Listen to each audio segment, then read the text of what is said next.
Ready? Start.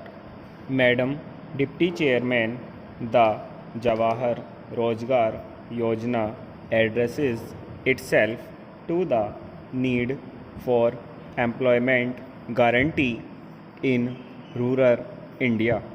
A program with similar objectives is required for urban India. The Nehru Rozgar Yojana as the urban counterpart of the Jawahar Rozgar Yojana. Already more than a quarter of our population lives in urban settlements. The incidence of poverty in our towns and cities is not very much lower than the incidence of poverty in the countryside. Indeed, the problem of unemployment is as pervasive in urban settlements as in rural areas, and in many ways more complicated. The complications arise on account of a number of factors.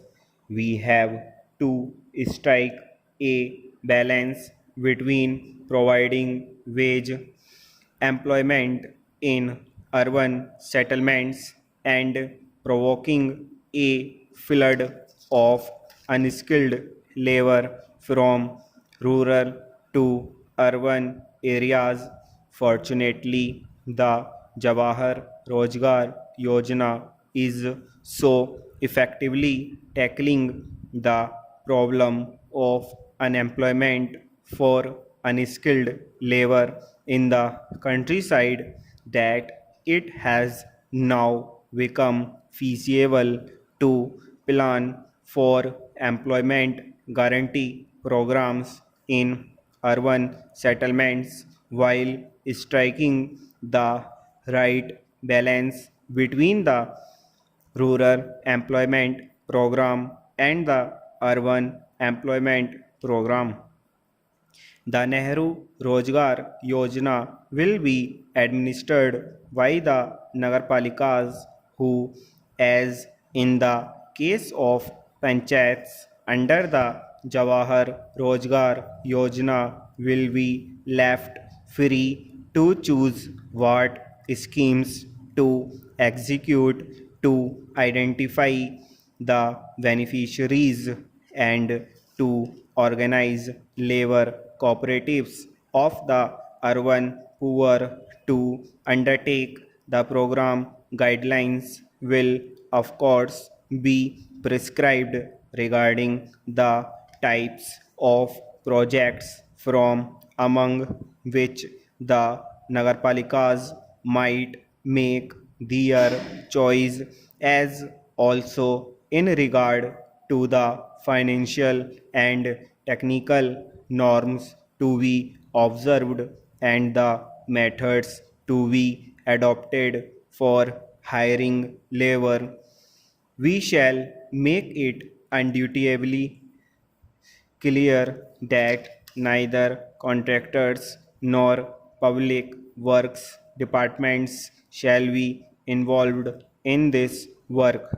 We hope the Nagarpalikas will pay particular attention to identifying projects that are useful to the community as a whole, and in particular to the disadvantaged and weaker sections of society. We are instructing them to especially target at scheduled caste and scheduled tribe beneficiaries in proportion to their population, as also to facilitate 30% employment opportunities for women seeking employment.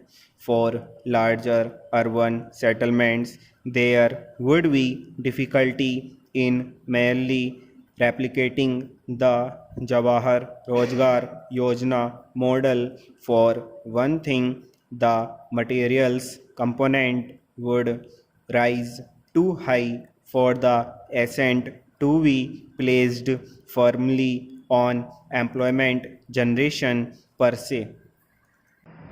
Minimum wage rates in larger towns and cities are so much higher than in rural areas that the same amount of money would generate far fewer jobs, while at the same time attracting large numbers of job seekers, while from distant rural and mofussil areas who should really be looked after in their homes or in the vicinity of their homes. Also, fewer jobs for the same amount of money would mean the spread is thin in precisely those urban concentrations, while the numbers looking for jobs is much higher and moreover charged with higher expectations.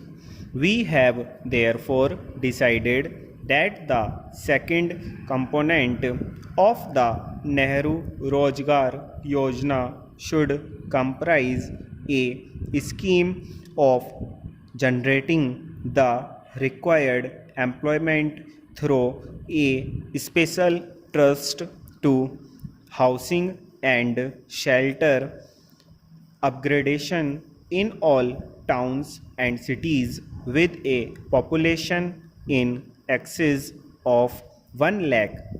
We are, however, excluding from this scheme the four super metropolitan cities of Bombay, Calcutta, Delhi, and Madras, not because these super metros do not need housing related employment, but because there are already in operation in these cities similar programs with investment running to hundreds of crores of rupees, including funding by the World Bank and other external sources. Thus, the Nehru Rozgar Yojana component for urban employment through housing and shelter upgradation might be seen as the extension of the concept of employment through house building and shelter upgradation to the hitherto somewhat neglected smaller metropolitan and non-metropolitan cities and towns of our country. Under this component, we have focused on the most labor intensive activity available in urban areas, namely the construction and upgradation of dwelling units and housing. Besides, the shortage of housing in these areas is so acute that the fruits of intensified construction activity will be directly reach those most in need of it, that is, the urban poor. Besides, housing requires so many different skilled trades such as plumbers and carpenters, and so many micro manufacturing units such as for bricks, tiles, and furniture, as also services such as transport and wayside dhabas and tea shops, that the employment generated is not only direct employment in construction but also secondary and tertiary employment closely associated with construction activity. Also, some of the house building and much of the shelter upgradation will be undertaken by family labor.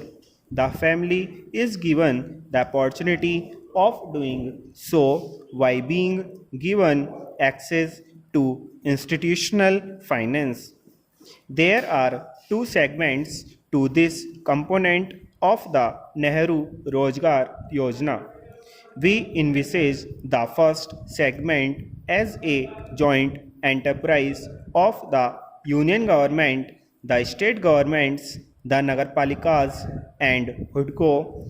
The bulk of the work will involve identified families being assisted in shelter upgradation stock.